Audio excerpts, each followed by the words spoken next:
Hey.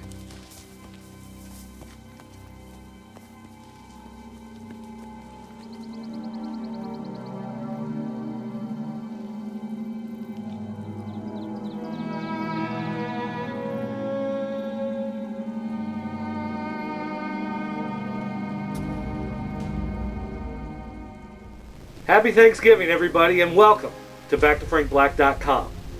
Now, a couple weeks ago, I did my top 5 favorite Millennium episodes, and well, one of the questions asked was, where was Beware of Dog? Some people felt like it should have been in my top 5. And, well, quite humbly, I disagree. But last week, I was sick, and you can tell I'm still a little sick if you can hear it in my voice. And so we told everybody that this week I'd be talking about Beware of Dog, and so we asked for your comments. And amazingly enough, most of the comments that I got from you guys are exactly what I was going to talk about. So, we've got some of your comments here, and we're going to run through them and kind of discuss them a little bit as we talk about Beware of Dog. 4.7 million people in the U.S. were bitten by dogs in 1994. About 1 million needed medical care compared to 500,000 in 1986. It's my job to keep an eye on information like that as the day nears.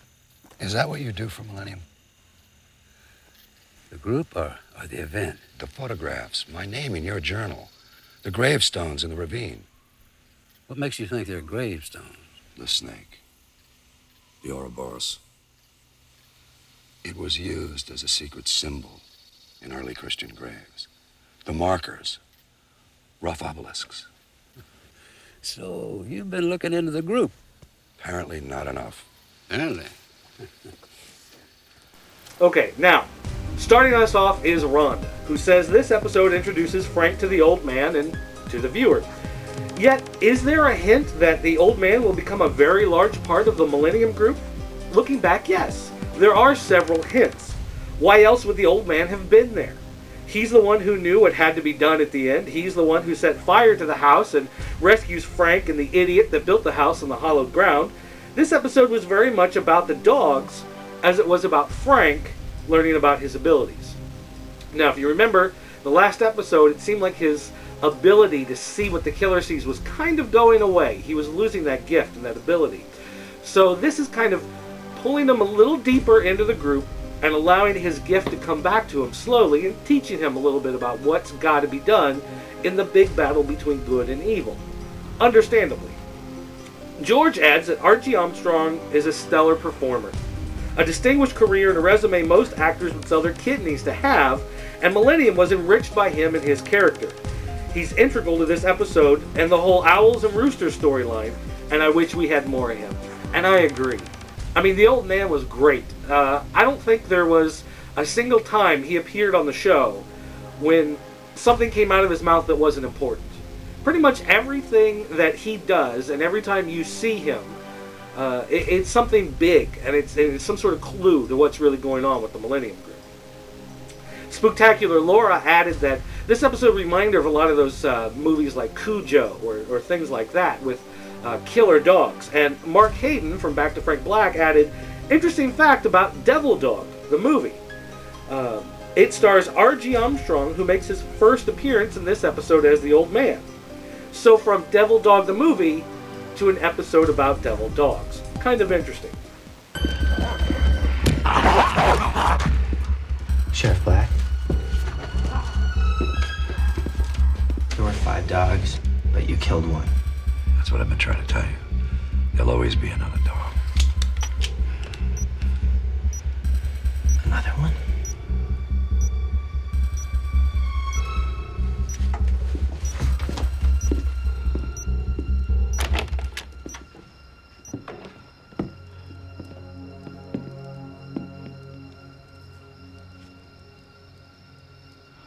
You learn this yet? Eric wanted to know, why were there always the same number of dogs? Isn't it said in the episode that when one dog died, another replaced it? Never understood that. Yosef chimed in by saying, the dogs were devil dogs, or the devil's dogs. So that kind of runs back to what Laura and everyone else was talking about. It's a representation of evil. You can't kill it. That's why there will always be another dog.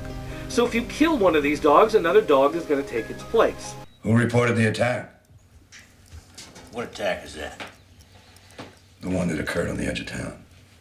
They sent me the photos. Would there be anybody in town who knows about the attack who might have contacted authorities? How would we know? You're the sheriff.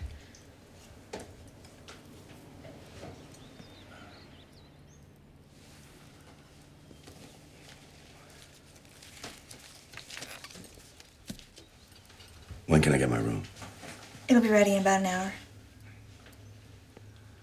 But be back in half an hour. Why? The sun will be down. Joseph added that these townspeople, they are aware of these dogs, but don't help people in need or tell why. I mean, I thought it wasn't totally clear if you were safe if you were outside the town's limits or not. Why would the cook, the deputy, tell the old people in the RV to park within the town's limits just past the sign?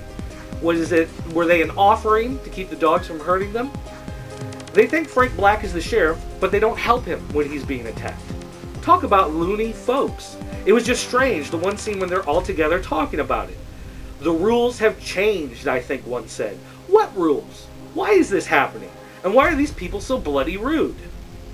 Rhonda actually addressed this, and she said, what's wrong with the townspeople? Why are these dogs attacking and killing people? It seems an acceptable part of living in this town. So Kathy has kind of a little explanation here. She says, the only way I can explain the townsfolk is that maybe an imbalance between good and evil has begun to make the dogs so feral and dangerous, has begun to change the people as well. If you recall, both Frank and Michael seem to be the only sane folk in the town, and both of them were recent additions to the town. Although Michael's house has tipped the balance more firmly in the direction of evil, maybe the strange energy was always there. Interesting.